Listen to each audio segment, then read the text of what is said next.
Au sommaire de cette édition, en Gambie, une flotte composée de 3 avions et de plusieurs voitures de luxe, dont des Rolls-Royce appartenant à l'ex-président Yahya Jammeh, a été mise en vente. En Afrique du Sud, près d'une semaine après son limogeage, le départ de Patricia Lille, la maire du Cap de l'Alliance démocratique, crée des tensions au sein du parti.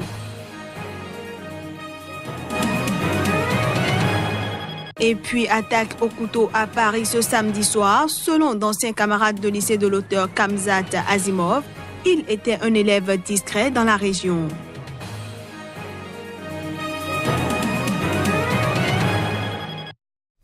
Très heureuse de vous retrouver en ce début de semaine. Bienvenue à toutes et à tous. Avec l'élection ce samedi des maires dans chaque région du pays, la Gambie a terminé son cycle électoral. C'est une nouvelle victoire pour l'UDP, l'ancien parti d'Adama Barrow, qui remporte 7 sièges sur 8. Et pour la première fois, une femme est élue maire. En effet, Roé Malik Loué, puisque c'est d'elle qu'il s'agit, est devenue maire de la capitale Banjul avec près de 500 voix d'avance sur son principal opposant, le maire indépendant sortant. La première Gambienne devenue maire s'est promis de commencer son mandat en clarifiant les finances de la capitale. Elle souhaite ensuite rénover ses infrastructures et travailler sur son dynamisme économique. On reste en Gambie où des biens de luxe de l'ancien président Yahya Jammeh seront bientôt vendus. L'annonce a été faite par le ministre gambien des Finances, Amadou Sané. Réduire une montagne de dettes écrasantes contractées sous l'ancien régime, voilà l'objectif poursuivi par les autorités gambiennes en mettant en vente des biens de luxe de l'ancien président Yahya Jammeh dans une opération menée par le ministère des Finances. Selon le ministre gambien des Finances, Amadou Sané, ces biens comprennent entre autres une flotte de Rolls-Royce et 3 jets privés. Mais il n'a pas précisé combien l'État espérait tirer de leur vente. Ces avions et voitures auraient été achetés par Yahya Jammeh au profit de détournements massifs de deniers publics via des sociétés publiques qui s'élèvent à plus de 100 millions de dollars, soit le tiers du budget annuel du gouvernement. Suite à cette annonce, plusieurs voix, notamment dans les rangs de l'opposition fidèle à Jammeh, s'élèvent pour fustiger la vente des biens de l'ancien président. Elles accusent l'administration du président Adama Barrow d'acharnement politique. Pour rappel, Yahya Jammeh a accepté un exil en Guinée équatoriale après 22 ans de règne, après les élections de décembre 2016, dont il a refusé de reconnaître les résultats. Il a dû abandonner plusieurs biens de luxe, l'avion cargo qui devait le transporter étant plein. Au Mozambique, l'ombre du regretté leader de l'opposition Afonso Dhlakama plane toujours sur le pays et singulièrement dans son fief à Vundouzi, au pied des montagnes de Gorongosa, où le chef de la Renamo est mort le 3 mai dernier. Les habitants redoutent un regain de tension entre troupes gouvernementales et rebelles. Reportage. Ici, à Vundouzi, au pied des montagnes de Gorongosa, le décès d'Afonso Dhlakama, mort des suites d'une maladie le 3 mai, a fait l'effet d'un coup de tonnerre, laissant soudain planer l'incertitude sur l'avenir. Les coups de feu ne vont-ils pas retentir à nouveau? Beaucoup voudraient bien croire que non. En effet, peu avant sa mort, Afonso Dhlakama et son rival, le président mozambicain Filipe Nyusi, avaient entamé des négociations de paix directes pour tenter de mettre un point final au combat qui avait repris en 2013. Avec la trêve décrétée unilatéralement par Afonso Dhlakama fin 2016, la vie a repris ses droits à Vundouzi. Plus de checkpoints militaires, les motos, voitures et camions circulent librement. L'école, fermée en 2015, a rouvert, les bâtiments publics ont été repeints, le village a même été raccordé à l'électricité. En somme, la vie a repris son cours normal. Autre acquis issu des négociations, un premier accord en vue d'une réforme de la Constitution qui permettrait aux gouverneurs des 11 provinces du pays d'être nommés non plus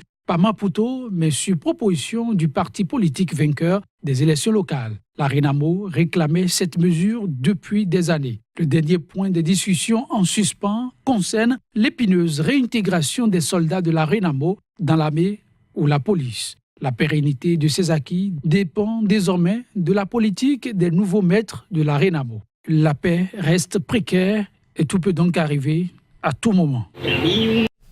J'en parlais en titre. En Afrique du Sud, la maire du Cap, Patricia Delisle, a été démise de ses fonctions mardi dernier. Elle était en conflit avec son parti, l'Alliance démocratique, qui l'accusait de mauvaise gestion de la ville et de népotisme depuis des mois.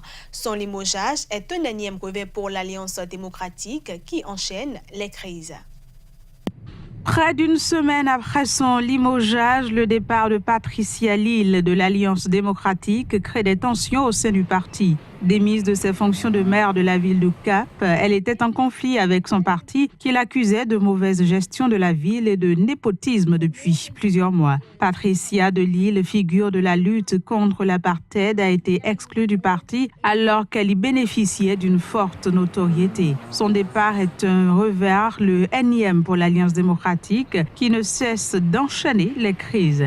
Quelques jours après son éviction de la mairie du Cap, Patricia Delisle prépare sa contre-attaque. Celle qui fut pendant longtemps la seconde personnalité politique préférée des Sud-Africains a porté plainte contre l'Alliance démocratique. Selon elle, son éviction est illégale. La crise à la mairie du Cap durait depuis plusieurs mois. Le parti de centre droit, encore soutenu par une majorité de blancs sud-africains, a perdu en crédibilité ces derniers mois. Le leader Mumsi Maimane avait récemment parlé de l'importance de combattre le privilège blanc encore présent dans le pays avant de s'attirer les foudres de ses propres soutiens. Ce débat, tout comme l'éviction de Patricia Delisle de la mairie du Cap, est révélateur du manque de changement à l'intérieur de l'Alliance démocratique. Une situation qui pourrait faire perdre au parti tous ses gains électoraux de ces 2 dernières années. Au Burundi, une attaque meurtrière au nord-ouest du pays semble créer la psychose. L'attaque survenue à quelques jours du référendum constitutionnel qui devrait permettre au président Pierre Nkurunziza de rester au pouvoir jusqu'en 2034 a fait 26 morts, tous proches du régime. Les images. C'est la tristesse et la désolation ici à Ruagarika, ce village au nord-ouest du Burundi. Toute une population inconsolable après une attaque meurtrière ayant fait 26 morts et près d'une dizaine de blessés graves. Les assaillants semblaient bien connaître les lieux. Ils auraient ciblé des ménages bien précis, notamment les familles de 4 policiers issus de l'ancienne rébellion aujourd'hui au pouvoir. L'un d'eux a perdu au moins 12 proches, ses parents, ses frères, dont les femmes et enfants ont été par la suite massacrés sauvagement. Certains ont été poignardés, d'autres égorgés ou encore brûlés sur des matelas aspergés d'essence, selon des voisins encore sous le choc. Pour l'instant, on ignore les raisons de cette attaque et l'identité des assaillants qui, selon le ministre de la Sécurité publique et numéro 2 du régime, Alain Guillaume Bounioni, ne sauraient s'enfuir impunément. De leur refuge, la République démocratique du Congo voisine, ils seront délogés et châtiés, menace-t-il. Pas de quoi rassurer pour autant la population toujours sans voix. Cette attaque est survenue alors que le climat est de plus en plus tendu dans le pays à l'approche du référendum constitutionnel contesté prévu pour le 17 mai et qui devrait permettre au président Nkurunziza au pouvoir depuis 2005 de briguer 2 mandats de 7 ans à partir de 2020. En France, un passant a été tué et 4 personnes blessées samedi soir à Paris. L'attaque a été perpétrée par un homme armé d'un couteau qui a crié à l'Akbar selon des témoins. Il a été abattu par des policiers. L'attaque a été revendiquée par le groupe djihadiste État islamique. On fait le point. L'attaque à l'arme blanche survenue dans la soirée de samedi a déjà été revendiquée par le groupe djihadiste État islamique. Son auteur était connu des renseignements. Âgé de 29 ans, l'assaillant d'origine française, né en Tchétchénie, a tué au couteau un passant et blessé 4 personnes. L'incident s'est produit en plein cœur de Paris. Un drame que raconte ici un témoin de la scène. Elle a tout de suite essayé de rentrer dans notre restaurant pour se réfugier. Puis là, l'agresseur lui a sauté dessus. Elle n'a pas eu le temps de rentrer dans notre restaurant. Elle était devant la porte. L'agresseur lui a sauté dessus. Elle est tombée par terre. Elle est restée par terre, en fait. Et là, un ami de la jeune femme est venu tout de suite l'aider. L'agresseur a ensuite s'est mis sur l'ami de la jeune femme. Il a essayé de l'agresser. Le jeune homme a couru dans le restaurant d'à côté. Puis là, ça a commencé à être la panique. Tout le monde a couru parce que tout le monde a vu l'agresseur. Le jeune homme est revenu en criant le nom de son ami. Il l'a relevé tout de suite et ils sont partis dans le sens opposé de l'agresseur pour le fuir le plus vite possible. Le ministre de l'Intérieur français a assuré que les 4 personnes blessées dans l'attaque sont désormais hors de danger. Je vous invite à présent à suivre les témoignages des amis de l'auteur de cette attaque qui disent qu'il était quelqu'un de très discret. Ils sont tous les deux tchétchènes, ils sont tous les deux amis, très bons amis, on les voyait jamais l'un sans l'autre, toujours ensemble. Ils étaient dans la religion, oui, mais ils essayaient de ramener personne avec eux en tout cas. Ça m'a surpris parce qu'il était tellement discret que j'aurais jamais pensé qu'un garçon comme lui puisse faire ça. En plus, il était normal, il n'avait jamais montré quoi que ce soit et s'il en est arrivé là, c'est qu'il y a quelque chose qui l'a influencé parce que je pense vraiment pas que tout seul il aurait fait ça. Et il montrait pas qu'il détestait qui que ce soit. Enfin, il a jamais affiché aucune haine envers nous ni quoi que ce soit. Donc, il avait l'air en plus gentil. C'était pas quelqu'un qui sortait, c'était pas quelqu'un qui allait écouter la musique comme tout le monde ou qui. C'est vrai que le personnage, il m'intriguait et moi, il me rassurait pas du tout. Enfin voilà, c'était vraiment. J'étais pas rassurée en présence de ce mec quoi. Une note de sport pour finir cette édition. Mission partiellement remplie par les étalons juniors du Burkina Faso qui ont battu à l'usure les chevaliers de la Méditerranée de Libye samedi à Ouagadougou en match aller comptant pour le deuxième tour des éliminatoires de la CAN U20 Niger 2019. Une rencontre soldée par 3-1 de bon augure d'une qualification pour le Burkina Faso avant le match retour dans une semaine. Claude Romba pour le point. Pour leur entrée en lice dans la compétition, les étalons du Burkina devant leur public vont très vite se mettre en évidence avec l'ouverture du score de la 9e minute. Abdoul Tabsoba ne laisse aucune chance au portier libyen 1-0. Dès lors, on croyait que le Burkina allait dérouler le rouleau compresseur que nenni. Face aux altermoiements des poulains de Séraphin Dargani, l'équipe libyenne va prendre confiance et se projeter vers l'avant. D'une action pratiquement individuelle, Mouad Massoud fait parler sa technique et sa puissance, bien aidé en cela par la faute de main du gardien burkinabé. Un but partout, nous jouons la 33e minute. Ce sera d'ailleurs le score à la pause. À la reprise, les étalons reviennent avec de nouvelles ambitions, mais en face, les joueurs libyens qui veulent conserver ce résultat jouent la montre.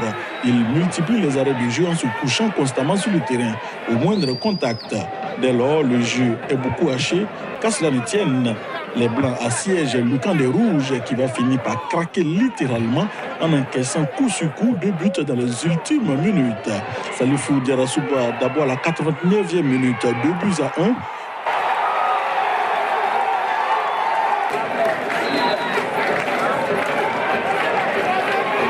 Puis, sur l'engagement qui va suivre, les Libyens vont perdre le ballon. Les étalons récupèrent.